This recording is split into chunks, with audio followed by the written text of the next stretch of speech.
Менің арнама жазылы, видеоларыма лайк басып, комментарий қалдырып отырыңыздар. Бұл маш деген бұршақты тұқымдас өсімдіктерге жатады.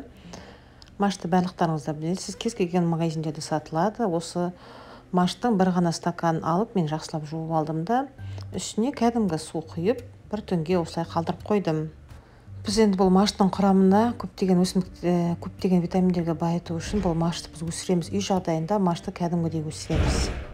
Бұл машты өсірудегі мақсатымыз маштың құрамына өскен сайын жаңағы фосфор, темір, калий, цинк, селен сынды көптеген минералдарға байи түседі.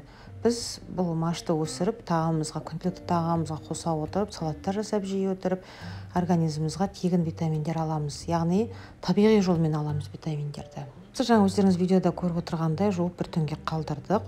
Содан кейін сүзгіге сүзіп, осылай бетіне жабатын тряпка немесе марлыны сулап бетіне осылай жауып қоямыз. Күніне 3 мезгіл нені осылай суға жуып аламыз, және бетіне жаңағы тряпкамызды или марлымызды сулап қайтадан жауып қоямыз. Күніне 3 мезгіл осылай жасаймыз. 2 күннің ішінде машыңыз өсіп дайын болып қалады. Маштың ең жақсы пайдалысы 1 сантиметрге өссе, сол өте пайдалы кез болып саналады. Міне видеода маш қандай өсіп қалған. Барлық бұршақтар өсіп, тамырлары шығып, минералға байи түсті. Жалпысында осы кезден бастап машты пайдалана берсеңіз болады. Осылай өзінде жеуге болады, салаттарға да қосуға, тамаққа да қоса беруге болады, немесе смузи жасап ішуге болады. Күнделікті адамға осы маштың, осындай өсірілген маштың күніне 20 грамын жеу сіздің организміңіз, яғни бір күнге толықтай керекті минералдарды бәрін алады деген сөз. Яғни барлық минералдармен толығады деген сөз. Күн сайын тұрақты жеп жүрсеңіз. Салатқа қосып жеуге болады, өзін жеуге болады. Өзінде дәмі жақсы, жалпы ұнатқан адамға. Міне менің машым уже дайын болды. Мен енді оны қазір бір дұрыстап тұрып, үлкенде ыдысқа салып, су құямын. Толтырып тұрып су құйғаннан кейін артық нелердің бәрі бетіне шығады, олардың бәрін біз алып тастаймыз ішінен. Жалпы машты сақтаған кезде ішін қарап қойып отыру керек.